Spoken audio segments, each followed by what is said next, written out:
My subject is the economic aspects of urban renewal.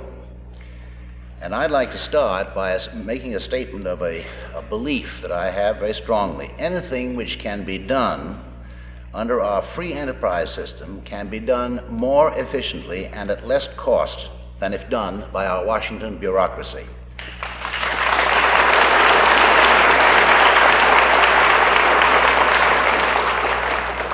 And why? Because under our free enterprise system, the profit motive guards against waste. Under the federal government, there is little or no incentive to cut waste. Indeed, under Parkinson's law, there's a built-in incentive to increase costs.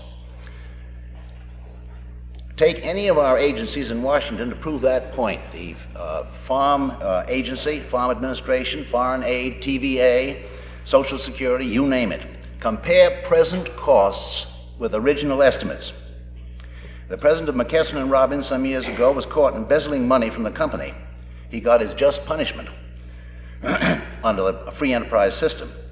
But two government officials caught doing the same thing in our Defense Department are now being retired while under indictment at a cost to us, the taxpayers, of over $100,000 each in the expected pensions that they're going to get.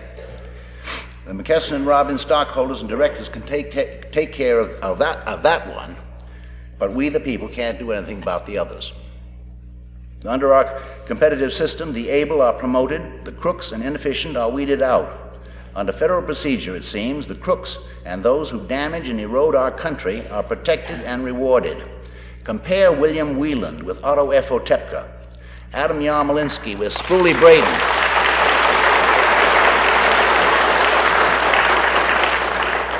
Edward Teller with J. Robert Oppenheimer, Billy Saul Estes and Bobby Baker with the subject of J. Evetts Haley's book. Perhaps the single most important angle in this whole subject is one that was touched on here by our distinguished speaker here who preceded me, and that is the way the Warren-controlled Supreme Court has interpreted the meaning of eminent domain. For 150 years, the taking of land by eminent domain was justified if that land was necessary for public use. By a 1954 decision, however, it was twisted by stretching our U.S. Constitution to include general welfare, not for public use, but for private use. Anderson, in his book, The Federal Bulldozer, and I hope you all have had a chance to read it. If you haven't, I think you'll find some out there in the bookstalls, writes that the land is usually sold to the private developer for about 30% of what it cost the city to acquire, clear, and improve it. 2/3 of the city's loss is made up by a direct cash subsidy from the federal government. Now that's you and me. And what the federal government pays for, it controls. There's plenty of documentation in the past for that, and there will be plenty of it in the future as we watch federal aid for education, Medicare, and all the other things that they're going to saddle us with. Now, there are many examples which could be cited in New Haven, Connecticut, New York, Chicago, and a host of other places which comprise the nearly $3 billion of projects as of December 31st, 1962, and there are many more since then. But I think a brief glance at our own Boston West End project will provide a fairly typical example of what we are already into up to our necks and what may be expected in the future. This is from Anderson's book, The Federal Bulldozer, and I want to quote a passage of it from you here. The net cost of Boston West End project was $15.8 million. $10.5 million was paid by the federal government, and the remainder of $5.3 million was paid by the city of Boston. Thus, the West End project cost the Boston taxpayers about $5.3 million initially, plus the estimated tax loss of $546,000 each year since May of 1958. What have been the rewards from this investment? The Boston Renewal Authority told me that the current annual revenue in August of 1962 was $225,000, and that it was expected to rise to $1,250,000 a year when all the new construction was complete. This $1,250,000 a year figure when compared to the previous one of 546,000, looks great at first glance, but let us take a closer look. First of all, it was about 3 years before the complex of apartment buildings went up. This means that in addition to the original $5.3 million that was spent, the taxpayers of Boston have suffered an additional loss of about $1.6 million during the time when the first of the new construction was going up. And even after this went up, the tax revenue was only $225,000 a year, leaving a net loss of $321,000 a year.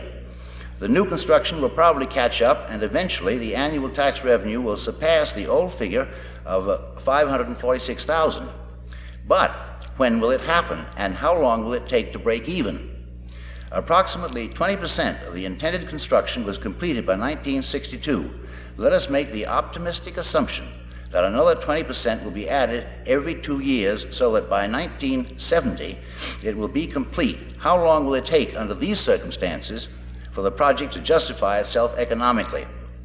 Given these figures and assumptions, the West End project of Boston will not break even until about 1980. This calculation does not consider the time value of money. If it were considered, the break-even date would probably be considerably beyond 1980. Notice that this calculation also assumes that the tax revenue from the West End would not have increased if it had been left alone. This assumption is optimistic, and it is probable that, considering the location of the West End, property values there would have risen a great deal over the 20-year period we are considering.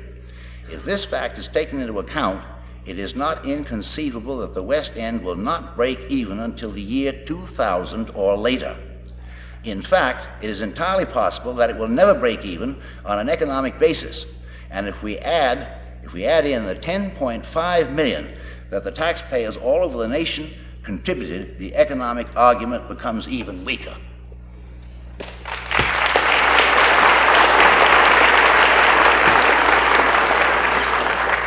Mind you, Anderson's manuscript was submitted to the urban renewal authorities for comment before it was published.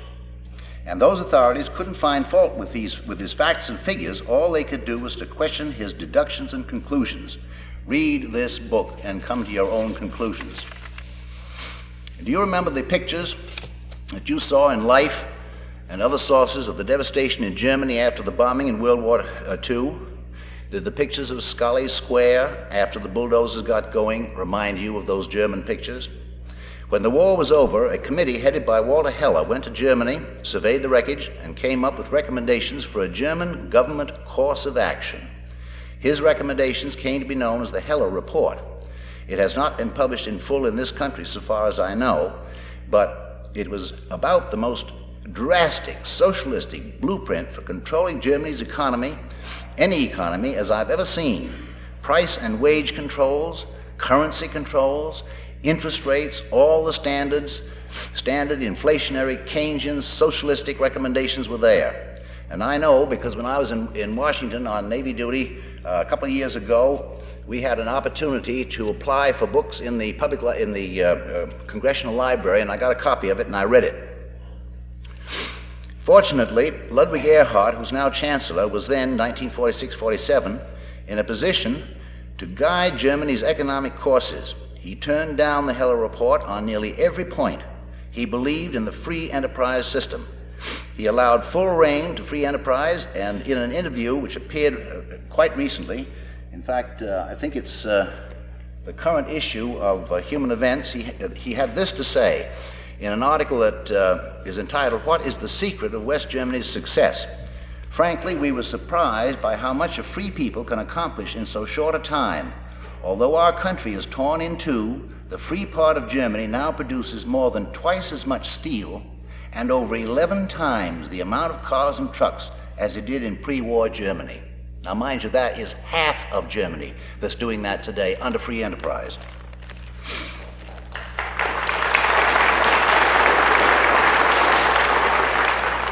And none of you need be told about the great success story of Germany, the solidity of the mark, and how their economy has grown, how there's underemployment in Germany. They want to get people in now. There's room for many hundreds of thousands of additional jobs, and there are people going to Germany to get them all the time. Now, what are the alternatives to urban renewal? I submit, let free enterprise do the job. Has it done the job? I maintain that it has. Take as one example the way Los Angeles, under private initiative, rehabilitated a section of its so-called slums. Private money built a restaurant in Chinatown, and it prospered. Adjoining houses were facelifted. The area took on a new, dynamic look. Merchants prospered. Residential adjoining properties were improved. The transformation was almost miraculous, and at no cost to other states. This was done on their own. Take Indianapolis. They turned down urban renewal as and tried their best to fix the thing up, and they did it all on their own. There's a very wonderful article in that. I think it is a special edition of Human Events that came out in 1963, and there may be some copies of that out on the Urban Renewal desk. Now, almost every case where they have put the urban renewal to a vote, it's been turned down by the citizens. Now, I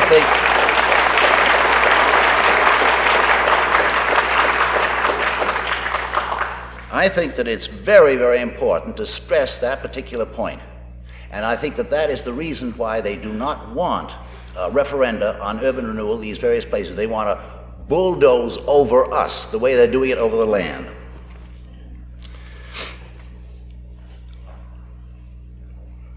I'd like to quote a few lines here now.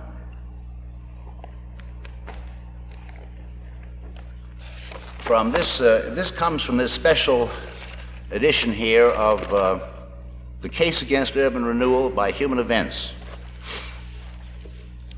Federal renewal takes decisions from voters. The reason for all this is that the people obviously do not know what is good for them. The bureaucrats in Washington and a few wise and selfless families like the Bradamus clan that fell out in Indiana do know what is good for us, and they are going to give it to us. These people boast they have taken politics out of federal urban renewal. This is true. Once a program is started, no elected official in Indiana can change its course. In no case have the planners been willing to admit that there are still some Hoosiers honestly and responsibly opposed to having their lives run from Washington. They cannot comprehend anyone's being so ignorant that he believes he can run his life and his community better than a desk-bound do-gooder 1,000 miles away who has never even seen the town that he is renewing. I would like to add my voice to the others here, and also to Senator Ruska. Did I read his article? I don't think I did.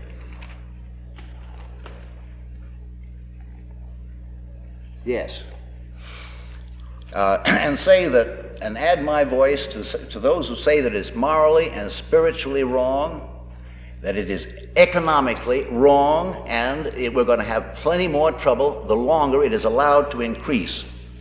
In conclusion, I'd like to leave you with a quotation. You know, inflation is part of this of the trouble that we're in here right now. The man who is probably more responsible for inflation in this country than any other one person is the late Lord John Maynard Keynes of England.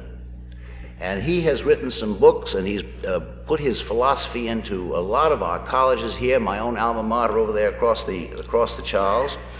And I would like to make a quotation from him. And when you can quote a liberal, you've really got something. Now, this is something that he starts out by saying,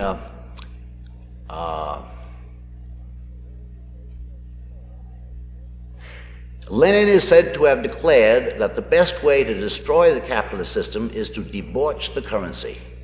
By a continuing process of inflation, governments can confiscate secretly and unobserved an important part of the wealth of their citizens. Lenin was certainly right. There is no subtler, no surer method of overturning the existing basis of society than to debauch the currency. The process engages all the hidden forces of economic law on the side of destruction, and does it in a manner which not one man in a million is able to diagnose. Close quote. Now, you people here particularly you ladies who go out and do your weekend marketing, are paying twice and sometimes more than twice what you had to pay 15 years ago. This is what inflation is doing to us, and it's the gradual Fabian approach. If prices were raised from what they were 15 years ago to today overnight, there'd be a howl, but it's gradual. It's small.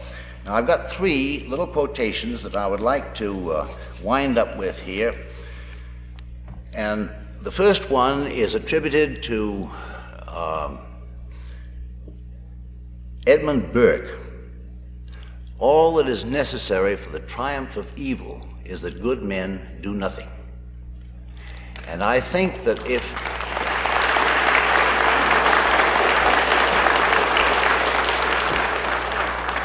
I would have liked him to say, if good men and women do nothing, because the ladies do a wonderful job here, and I see a great many of them here in the audience.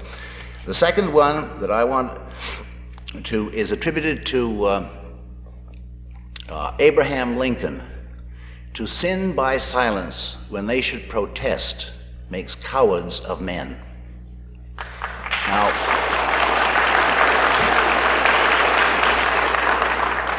and the third and final one is from one of the epistles of St. Paul. To him that knoweth to do good and doeth it not, to him it is sin. Thank you very much.